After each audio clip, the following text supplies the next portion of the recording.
Mga ka-pony, ngayon ay kukunin natin yung ating plate number kasi nagsabi na yung dealer na nandiyan na yung plate number. And then 91%, 154 kilometers. Punta tayo ng Carmona. Then kakain kami nila Mrs. and ni Baby. Okay, so ayan, bagong linis yung ating pony.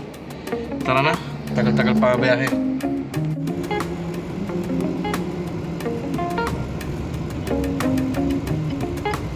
Nandito na tayo sa GNA Cycles.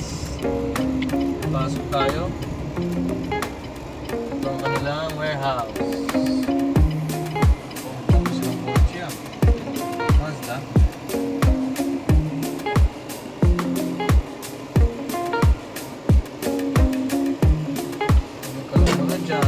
Pinipirma na ni Mrs. yung ating releasing ng ORCR and plate releasing. Nakuha na namin yung plate, tsaka plate number and original na ORCR.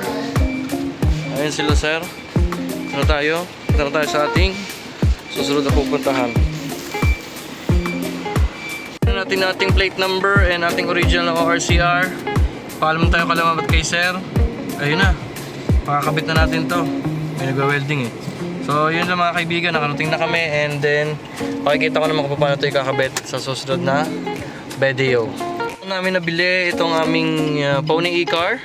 Dito lang yan sa GA's Bicycles and E-Bikes. Ito yan sa may Carmona. Makikita nyo yung kanilang shop dito. Ayan. Sa natin. Hanapin nyo lang yan sa Google Maps. GNA Cycles. At ituturo nila kayo. Dito lang yan, saglit lang kami bumiyahe. Less than 1 hour from Los Baños. Okay? Kapitan natin to mga kaibigan. Ito na tayo sa SM Santo Tomas. Gusto lang namin itry yung charging nila dito. Yung charger nila dito. Dahan-dahan lang tayo at medyo madelims. Pause ka na ilaw. Iyon ba? Testing natin dito guys. Oh, gusto niya. Sige, smile! Natawa.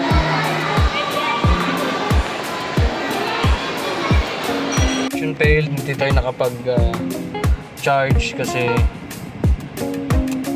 ewan ko, kanina pa full charge pero hindi nila hinuhugot yung sasakyan nila. Anyway, umalis na ngayon na may Tesla eh. So, balik na lang tayo next time.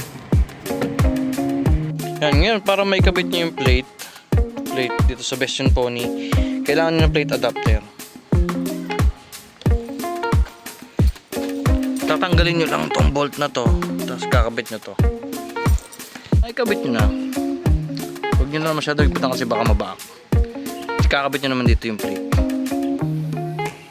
Ayan, so ganito na siya pag naikabit nyo. So may plate holder na siya, pero huwag naman ka sobrang higpit na parang mababali o mababaak yung plastic. So gano'n na siya. Hindi naman siya sa unahan kapag may plate number na.